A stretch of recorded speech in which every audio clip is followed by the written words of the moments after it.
Terima kasih Anda masih bersama kami di Editorial Media Indonesia. Mas Eko, kalau kita cermati dari target penerima dari Banpres PUM ini kan 9,1 juta pelaku usaha mikro dan kecil begitu ya. Tapi bukankah yang terdampak COVID-19 ini sebetulnya jumlahnya jauh lebih banyak, Mas? Betul, iya. Bagaimana kemudian kita bisa memastikan bahwa bantuan Presiden ini betul-betul sampai ke UMKM yang betul-betul layak begitu? 9,1 itu kan yang terdata ya kan. Jadi targetnya mungkin sekitar 12 juta. Tapi bisa juga lebih karena ini kan harus terdata dulu. Jadi mereka yang akan mendapat program bantuan itu kan harus memenuhi persyaratan. Misalkan tentu dia harus ada WNI yang punya NIK ya, kemudian mempunyai usaha mikro, kemudian bukan ASN, TNI, Polri, kemudian tidak sedang menerima kredit dan kerja modal kerja dari perbankan. Jadi semakin diupdate nanti ke depan. Jadi bukan hanya 9,1, mungkin bisa sampai 12 juta, tapi bisa juga lebih ya kan. Ini kan yang sedang terdata saja.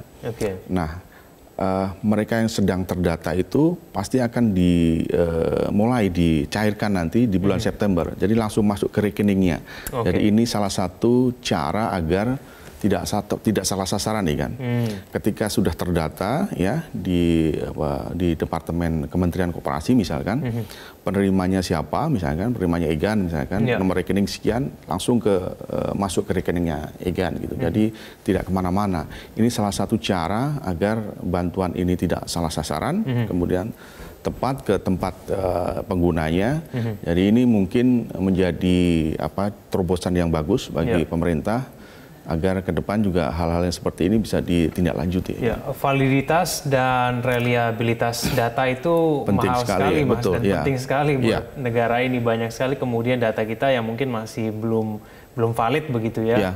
Nah, ini bisa tidak kemudian kita yakin betul bahwa kita memiliki data yang betul-betul valid begitu, benar-benar akurat sehingga kemudian penerimanya itu betul-betul layak, Mas? Ya, memang harus ada kerjasama antara Kementerian Koperasi, ya, kemudian tenaga kerja, kemudian dengan Kementerian Dalam Negeri. Kan mereka yang punya data sebetulnya. Jadi ketika itu data disinkronkan, pasti akan ketemu itu mereka yang membutuhkan bantuan tersebut. Tentu juga ada proaktif dari pelaku usaha mikro dan usaha kecil ini kan. Kalau dia tidak melakukan pendaftaran, ya tentu susah bagi kita, bagi pemerintah untuk membantu mereka. Jadi harus juga ada proaktif dari mereka. Kalau enggak, tentu pasti akan kelewat itu. Jadi kalau kelewat kemudian teriak-teriak nanti menjadi tidak efektif juga. Jadi harus mengikuti prosedur dulu baru mendapat bantuan. Sosialisasi penting begitu ya. 2,4 juta ini ideal, Mas? Cukup tidak sih sebetulnya? Kalau untuk biaya hidup saja sampai akhir Desember dicukup-cukupkan nih kan. Karena kalau enggak ya susah. Karena biaya hidup pasti akan semakin tinggi. Tapi kalau 2,4 memang kalau hanya untuk makan ya, untuk kebutuhan hidup saya kira cukup lah ya untuk sampai Desember. Tapi memang harus diprioritaskan. Jangan dipakai untuk hal yang di luar itu dulu. Karena kalau tidak ya pasti nggak cukup. Beban pemerintah kan semakin berat. Uangnya ini kan harus dikalkulasikan ya kan. Untuk banyak macam-macam lah. Jadi bukan hanya untuk bantuan ke usaha mikro, tapi juga ke alokasinya ke hal-hal yang lain.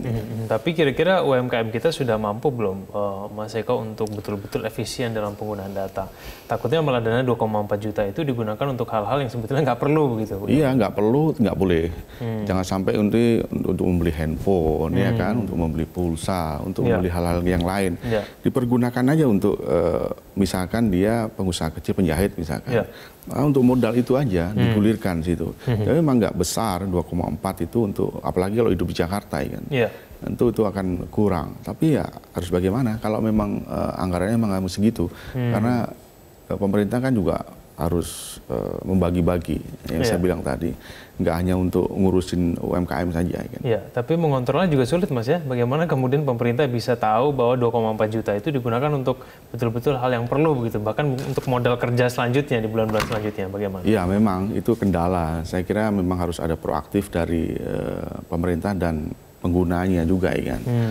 Kalau kita memang tahu bahwa pandemi ini kapan berakhirnya kan nggak tahu kita. Yeah.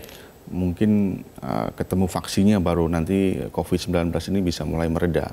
Nah, mulai dari situ dulu kita harus sadar bahwa ekonomi kita ini sampai kapan baik kan kita juga belum tahu. Nah, ketika pengguna yang tahu bahwa ekonomi kita belum tahu sampai kapan, tentu dia harus mulai mengatur lah ekonominya sendiri kan. Ketika dapat bantuan 2,4 ya dikira-kira lah, jangan sampai pengeluarannya melebihi budget yang sudah ditentukan. Iya. Tapi ada juga beberapa yang mungkin mengkhawatirkan begini, Mas Eko, 2,4 juta itu diterimanya nggak full 2,4 juta. Ada potongan-potongan lain begitu? Oh enggak, ini begitu, bukan, enggak. Ini langsung diterima oleh penggunanya 12 kali kan. Oke. Jadi langsung 1,2 ya. Bantuannya iya 1,2. Nanti diterima 12 kali kan. Jadi sampai Desember. Jadi dipastikan tidak ada potongan-potongan lain begitu ya, Mas Eko ya. Iya. Oke. Baik, kita akan mendengarkan kemudian nanti bagaimana tanggapan dari pemirsa, Mas Eko, di segmen selanjutnya. Pemirsa jangan kemana-mana, kami akan kembali usai jeda berikut ini.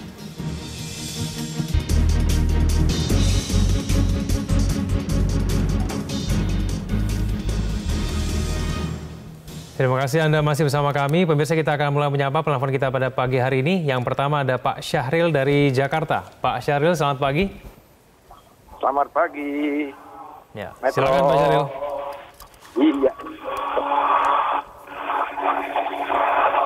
Ya, yang pertama untuk tepat sasaran ini ya, kita menyarankan. Terlebih dahulu saya ucapkan syukur, alhamdulillah bahwa Bapak Presiden kita telah menerima mau melaksanakan tuntutan atau keinginan rakyat kecil ini ya. Yang dimaksud dengan UKM itu dulu harus diluruskan. Itu pedagang-pedagang kecil seperti tukang bakso, tukang asongan, seperti yang usahanya kecil itu harus diluruskan dulu ya. Tukang gerobak ya, tukang sate dan sebagainya, atau warung Tegal ya. Untuk tempat sasaran kami sarankan yang pertama jangan disalurkan melalui RT, RW maupun lurah ya. Dan yang kedua untuk tempat sasaran itu harus dibentuk suatu posko-posko, didirikan posko-posko, dan para petugas itu menerima data-data daripada calon-calon penerima bantuan tersebut. Dari data-data tersebut diperoleh dari KTP yang bersangkutan. Kemudian selanjutnya setelah pendataan itu, ya para petugas itu mendatangi para pelaku-pelaku KM itu ke tempat mereka langsung, di mana mereka berusaha. Jadi tahu betul persis apa yang harus dilakukan. Terus selanjutnya lagi, bila boleh kita lanjutkan, seterusnya pemerintah dalam hal membantu usaha kecil mini ini dalam bentuk modal kerja pinjaman yang tanpa jaminan. Pinjaman tanpa jaminan. Jadi mereka itu bisa belajar bagaimana cara mengakses perbankan. Mereka datang kepada bank, khususnya pada bank pembangunan daerah setempat, ataukah bank-bank pemerintah lainnya. Mereka datang ke sana, mereka mengajukan dan membuat mengisi formulir sehingga kita mendapatkan data persis berapa jumlah UKM yang ada di Indonesia ini, di mana tempatnya, di daerah mana. Misalkan di Jambi itu berapa UKM-nya, di Palembang berapa, di Jakarta berapa. Tahu kita data-datanya. Jadi tepat sasaran. Ini kesempatan untuk membangun kembali, membangkitkan raksasa tidur ini. Kita punya kekuatan. UKM ini kekuatan sangat kuat sekali untuk membangun perekonomian Republik Indonesia ini, khususnya usaha rakyat, usaha rakyat, ekonomi rakyat ini. Sehingga pemerintah itu bisa nantinya itu berhasil. Kita mengharapkan tidak salah sasaran. Tetapi kalau tidak seperti begitu, akhirnya semuanya akan sia-sia salah sasaran. Ini saran saya ya. Kembali lagi berpulang kepada pemerintah, kepada pelaksananya. Terima kasih. Baik, terima kasih Pak Syahril dari Jakarta. Di belakangnya ada Pak Bambang Saptono dari Surakarta. Pak Bambang, selamat pagi. Selamat pagi Metro TV dan selamat pagi saudaraku bangsa Indonesia. Ya, silakan Pak Bambang. Kami menilai bahwa bantuan Presiden untuk produktif usaha mikro sekarang ini sangat tepat dan penting di dalam upaya pemulihan ekonomi nasional akibat pandemi COVID-19. Di mana, Mas, modal tunai bantuan tersebut akan diberikan pada pelaku usaha yang jumlahnya sangat banyak, yaitu mencapai 9,1 juta, dan masing-masing akan mendapatkan 2,4 juta rupiah. Nah, ini menyangkut uang negara yang jumlahnya sangat banyak. Oleh karenanya, Mas, kami mengingatkan kepada pemerintah kabupaten kota agar dalam pembagian bantuan Presiden tersebut antara lain, 1, tepat tepat sasaran, yaitu dengan mengacu pada data UMKM yang sudah dimiliki dari Dinas Koperasi UMKM masing-masing kabupaten kota.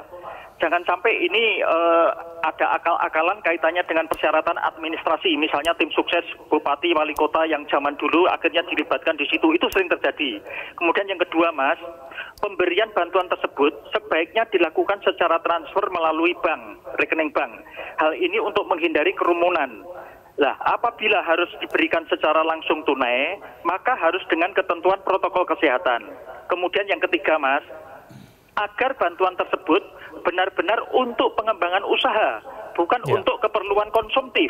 Biasanya untuk nanti beli motor baru, kemudian handphone baru, dan lain sebagainya. Jangan sampai menjadi bantuan yang langsung amblas atau langsung habis.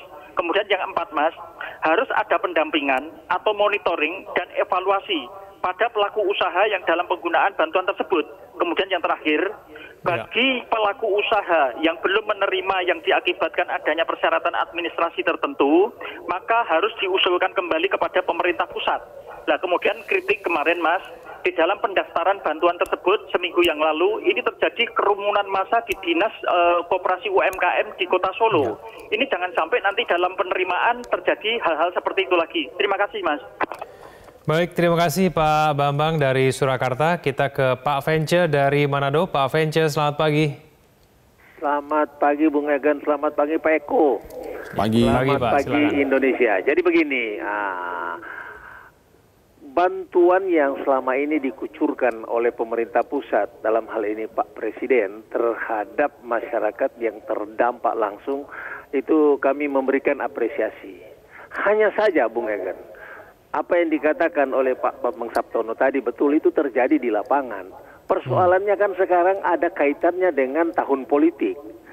Nah, ini persyaratan tambahan yang sering dimasukkan di situ adalah tujuannya adalah ya begitulah. Karena berkaca dengan bantuan bansos yang lalu.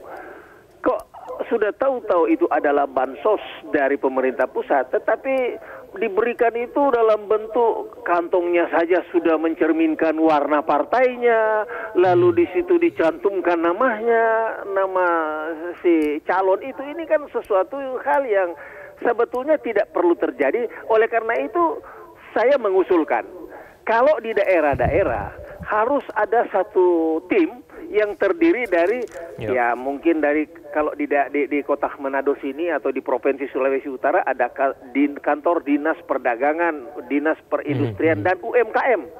Mereka lah yang melakukan survei siapa yang berhak. Kan ini kan harus tepat sasaran. Karena kalau kita tidak lakukan pendataan awal, ya sudah pasti bahwa bantuan UMKM ini dia akan jauh dari sasaran yang diinginkan oleh Pak Jokowi. Nah, ini yang harus, karena ini berkaitan dengan mentalitas. Siapapun yang melaksanakan itu, kalau dia berpikir bahwa ini ada kepentingan dia di situ sebagai calon, ya pasti itu dimanfaatkan lagi kan. Nah, ini yang jadi persoalan. Sehingga dalam rangka memulihkan perekonomian di masa COVID ini, betul-betul yang namanya bantuan, ini kan namanya bantuan Bung Egan, bukan pinjaman. Nah, ini bantuan ini bisa saja disalahgunakan oleh si yang punya otoritas di daerah. Nah, oleh karena itu saya usulkan bahwa ini harus bentuk satu tim untuk mendata siapa yang pantas menerima UMKM. Kalau sekarang ini seperti beredar di katanya harus mencantumkan, kalau tadi usulan diberikan disetor, ditransfer langsung ke rekening. Tapi di situ disebutkan, jadi mereka yang akan menerima bantuan UMKM ini rekeningnya harus ada minimal 2 juta rupiah di dalam rekeningnya dia. No, uang kalau asongan mana ada duit 2 juta seperti itu, sama saja kan. Ya orang yang punya modal, kalau dia tunjukkan dia bukan mungkin pengusaha kecil menengah, mungkin pengusaha di atas itu, dia punya modal sekian, dia ajukan dengan foto kopi rekening yang punya 2 jutaan lebih, ya dia yang dapat. Kalau persyaratan itu dijadikan suatu persyaratan mutlak. Nah, ini saja barangkali yang perlu ada perubahan dalam rangka menyalurkan bantuan ini. Terima kasih Bung Egan, Pak Eko. Selamat pagi. Selamat pagi Pak Vence, terima kasih dari Manado. Pemirsa jangan kemana-mana, kita akan kembali usai jeda yang satu ini.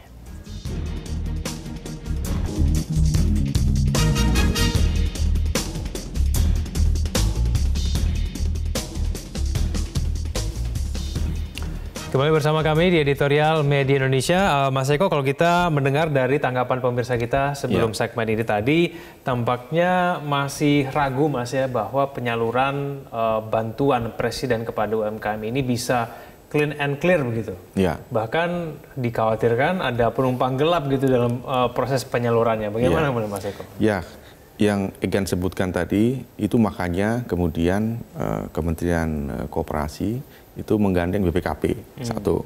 Kedua, tentu kita tahu bahwa di bulan Desember nanti ada pilkada. Ya, pilkada jadi serentak, pasti ada yang dikhawatirkan Egan tadi dan penelpon tadi pasti ada.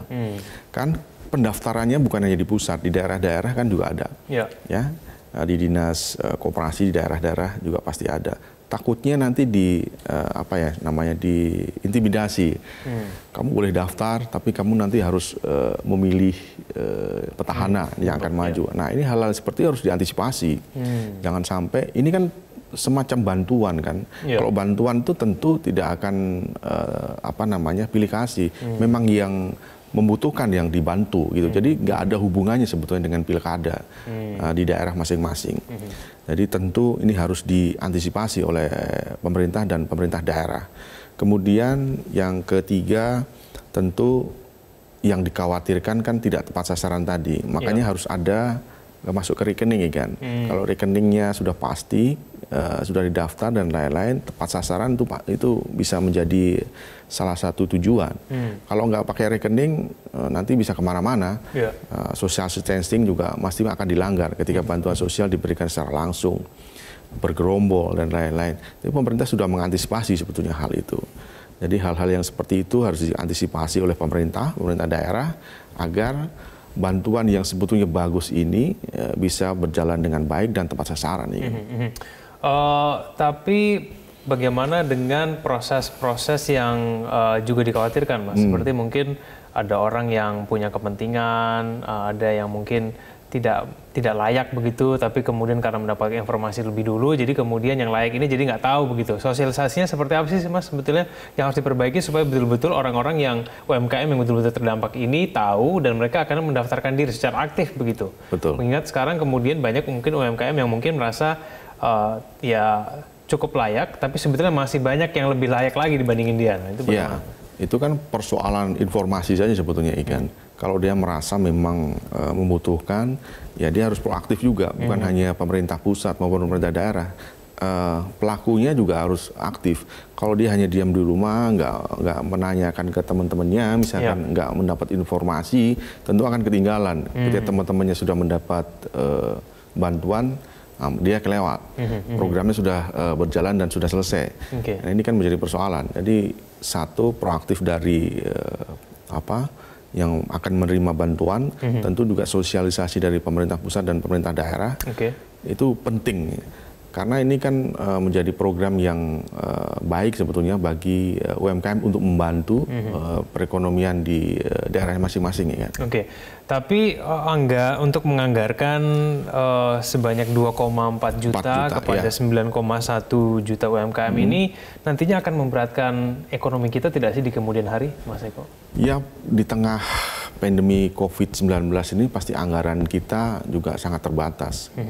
Kan kita lihat kemarin juga utangnya juga semakin tinggi ya. Tapi itu bukan menjadi persoalan sebetulnya ketika utangnya juga dipergunakan untuk hal-hal yang bagus. Inggris kita sebut saja Inggris ya. Kemarin itu juga utangnya sekarang sampai sekitar 2 triliun pounds. Ya. Jadi itu melebihi anggaran pendapatannya dia di Inggris.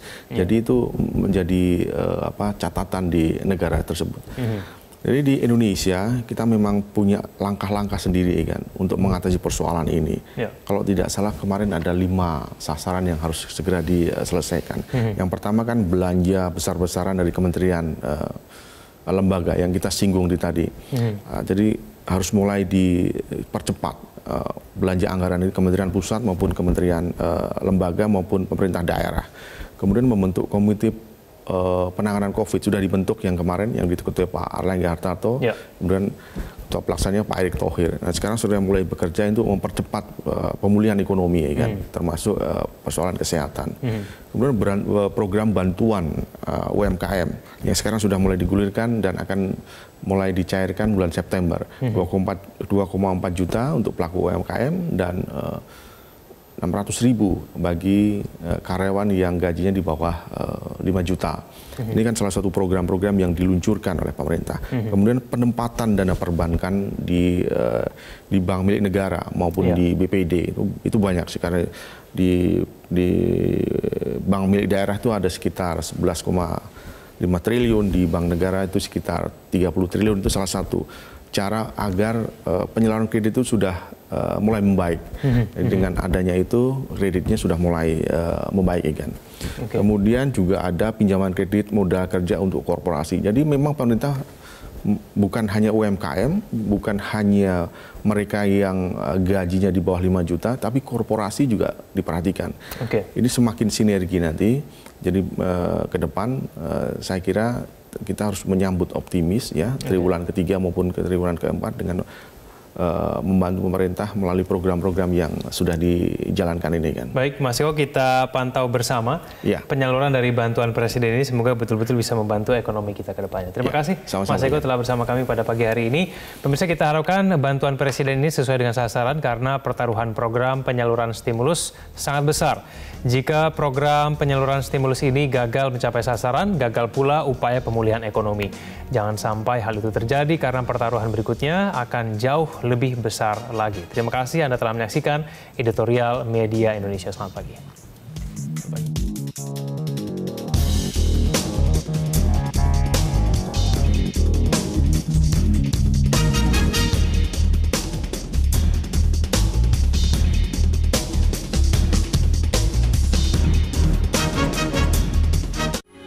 Metro TV, knowledge to elevate.